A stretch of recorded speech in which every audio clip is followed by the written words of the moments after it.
주 예수보다 더 귀한 것은 없네. 이 세상 부귀와 바꿀 수 없네. 영 죽은 내 대신 돌아가신 그 놀라운 사랑 잊지 못해. 세상 즐거움 다 버리고 세상 자랑 나 버렸네. 주 예수보다 더 귀한 것은 없네. 예수밖에는 없네. 주 예수보다 더 귀한 것은 없네. 이 세상 명예와 바꿀 수 없네. 이전에 즐기던 세상 일도 주 사랑하는 마음 맺지 못해. 세상 즐거움 다 버리고 세상 자랑 다 버렸네. 주 예수보다 더 귀한 것은 없네. 예수밖에는 없네. 주 예수보다 더 귀한 것은 없네. 이 세상 행복과 바꿀 수 없네. 유혹과 핍박이 몰려와도 주 섬기는 내 마음 변치 않아. 세상 즐거움 다 버리고 세상 자랑 다 버렸네.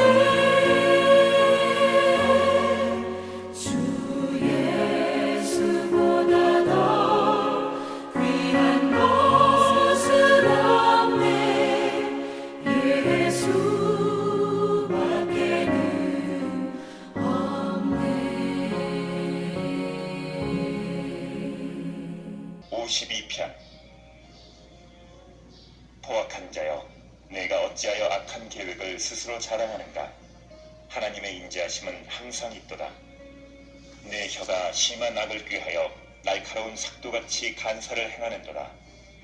내가 선보다 악을 사랑하며 의를 말함보다 거짓을 사랑하는도다. 셀라. 간사한 혀여, 너는 남을 해치는 모든 말을 좋아하는도다. 그런즉 하나님이 영원히 너를 멸하시며 너를 붙잡아 내 장막에서 뽑아내며 살아있는 땅에서 내 뿌리를 빼시리로다. 셀라. 의인이 보고 두려워하며 또 그를 비웃어 말하기를 이 사람은 하나님을 자기 힘으로 삼지 아니하고 오직 자기 재물의 풍부함을 의지하며 자기의 악으로 스스로 든든하게 하던 자라 하리로다. 그러나 나는 하나님의 집에 있는 푸른 감람나무 같으며 하나님의 인자하심을 영원히 의지하리로다. 주께서 이를 행하셨으므로 내가 영원히 주께 감사하고 주의 이름이 선하심으로 주의 성도 앞에서 내가 주의 이름을 사모하리이다. 먼저 시의 제목을 우리가 잠깐 살펴보도록 하겠습니다. 오늘 52편의 시의 제목에는 표제에 이렇게 되어 있지요. 다윗의 맞서길, 인도자를 따라 부르는 노래, 에돔인 도액이 사울에게 이르러 다윗이 아히멜렉의 집에 왔다고 그에게 말하던 때라고 이렇게 되어 있습니다. 좀 깁니다. 그죠? 자, 제목에도 이렇게 나와 있듯이 이 시의 배경이 잘 나와 있습니다. 에돔 사람 도액이 사울 앞에서 다윗이 아히멜렉의 집에 왔다고 말하던 그때 지어진 시가 52편입니다. 다윗의 맞서길이라고 되어 있지요. 이 우리가 잘 아는 대로 맞서길은 깨닫다, 생각하다 이런 뜻을 가지고 있고 또 교훈을 얻기 위한 시입니다. 그런데 이 시편이 오늘 우리가 52편인데요.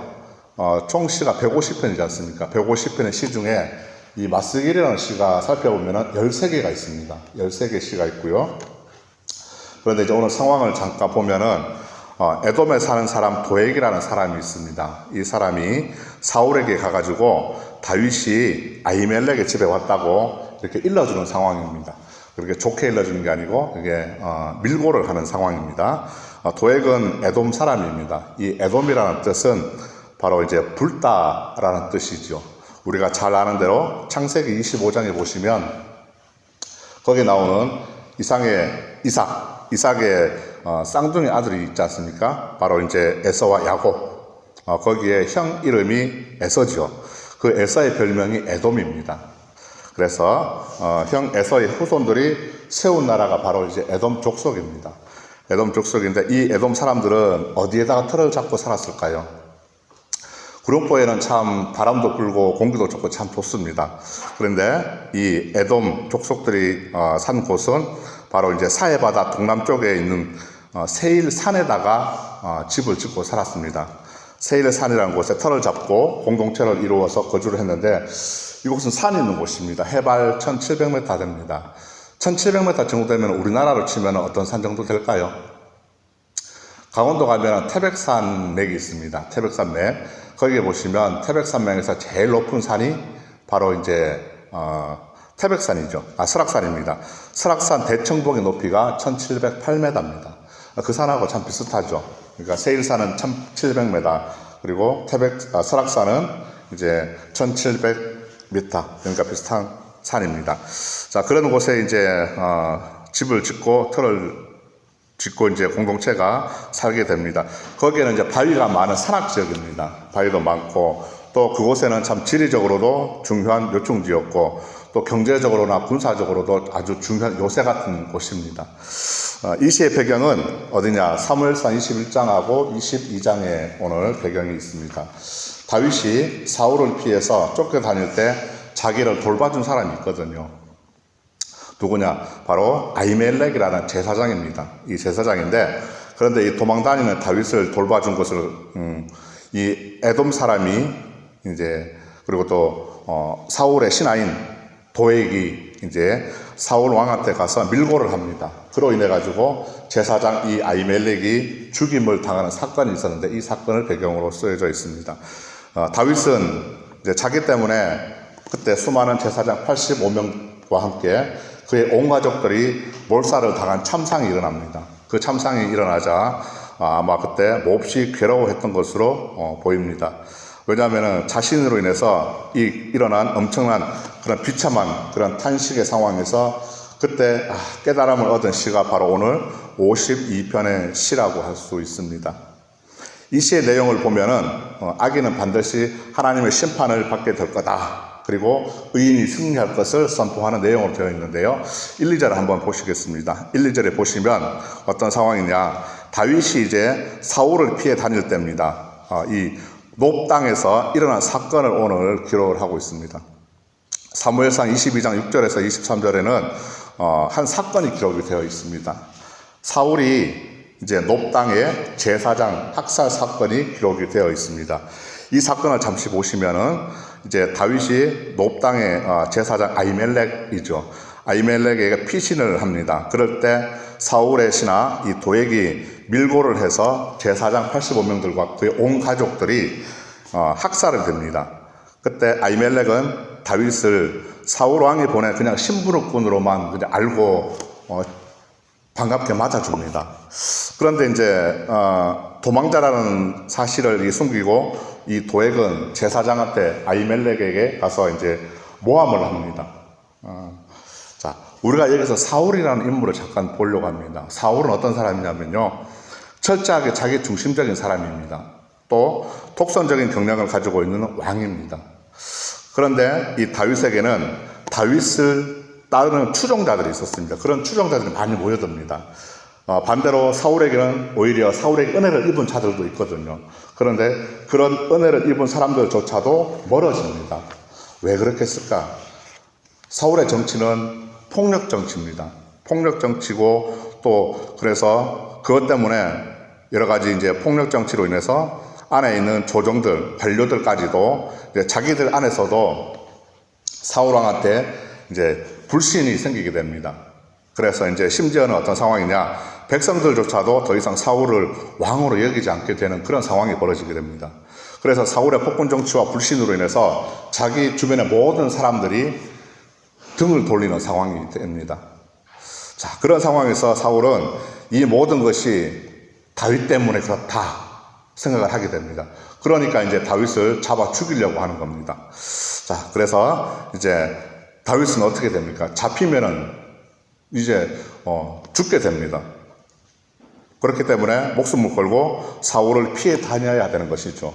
이때 기회를 엿보던 한 사람이 있습니다. 바로 에돔의 사람 도액인데 이 사람이 기회를 포착을 합니다. 자, 다윗을 제사장 이 아히멜렉의 집에서 보았다고 사울한테 가가지고 고발을 하게 됩니다. 사울은 이제 다윗에 대한 적개심을 가지고 있었죠. 별로 감정이 좋지 않습니다. 또 그리고 이 다윗을 잡기 위해서 혈안이 되어 있던 때입니다. 제사장 아히멜렉은 그냥 사울이 보낸 사람인 줄로만 알고 그를 환대를 했을 뿐인데, 그로 인해서 사울은 다윗에 대한 적개심 때문에 이 아무 죄가 없는 무고한 아히멜렉이 화를 당하고 또 온 가족이 죽임을 당하는 것을 본 이 제사장을 이런 상황들이 그런 상황들을 보고 이 도액은 그렇게 제사장이 아무 죄 없이 당하는데 그냥 보고만 있었던 겁니다. 자, 이 노브 땅의 제사장을 죽인 사건은 바로 이 부패한 사울의 왕과 그의 밑에 간사한 그리고 간교한 그의 신하인 도액이 그들에 의해서 벌어진 사건이라고 할 수가 있습니다. 이 사울은 악행을 저지르는 포악한 왕이었습니다. 그의 폭군 정치는 시간이 가면 갈수록 날로 인해서 계속해 더해져 갔습니다. 자, 그래서 사람이 살 수가 없겠죠, 백성들은. 이 사울은 사람의 생명을 하찮게 여기는 왕이었습니다. 사울이 한 행동은 바로 생명의 주인이 되시는 하나님을 대적하는 행위입니다. 그래서 하나님께 징계를 받는 것은 당연한 것이겠죠.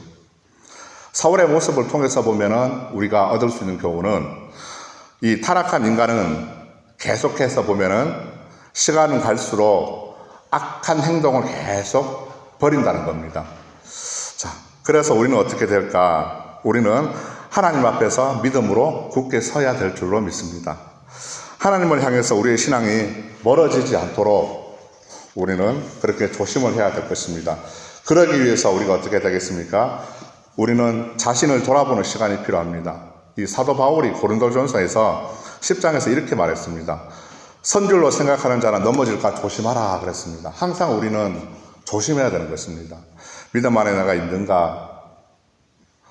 다윗을 고발한 이 에돔 사람, 이 도액은 어떤 사람이냐면은 교양도 없는 사람입니다. 그리고 지식도 없고 신앙도 갖추지 못한 사울의 신하이자 사울의 목자장입니다.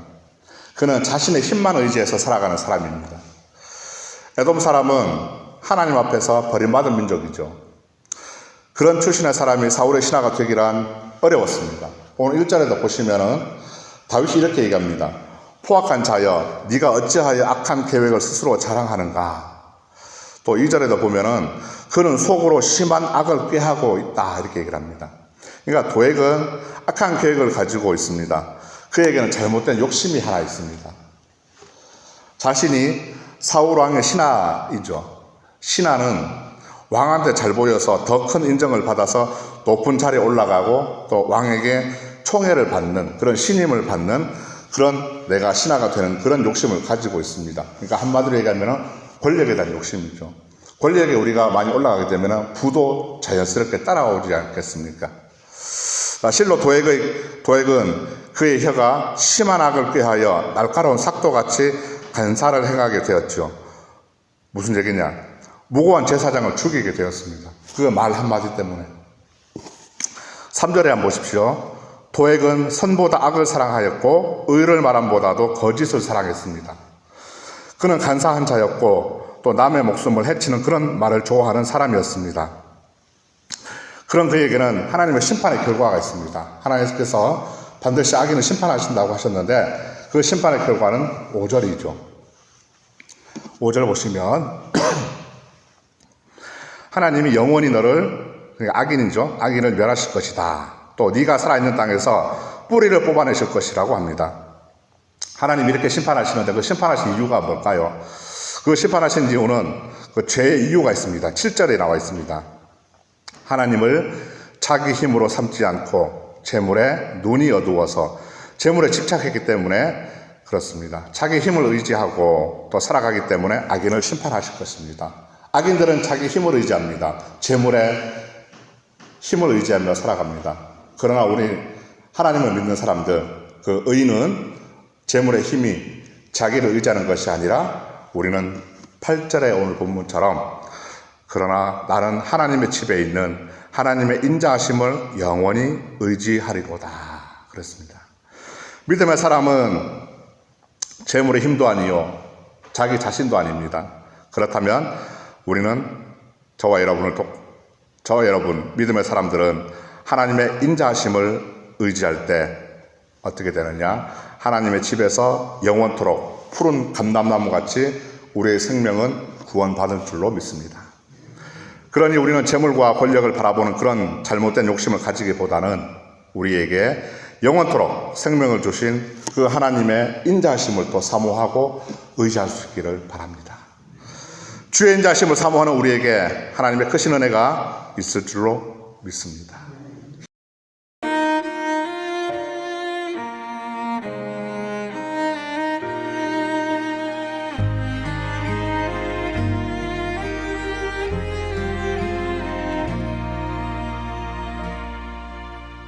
나는 하나님을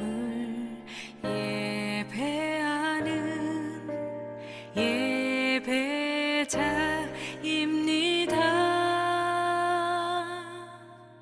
내가 서 있는 곳 어디서나 하나님을 예배합니다.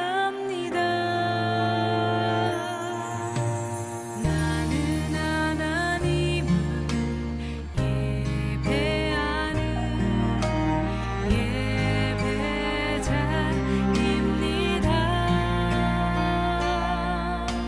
내가 서 있는 곳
이 시간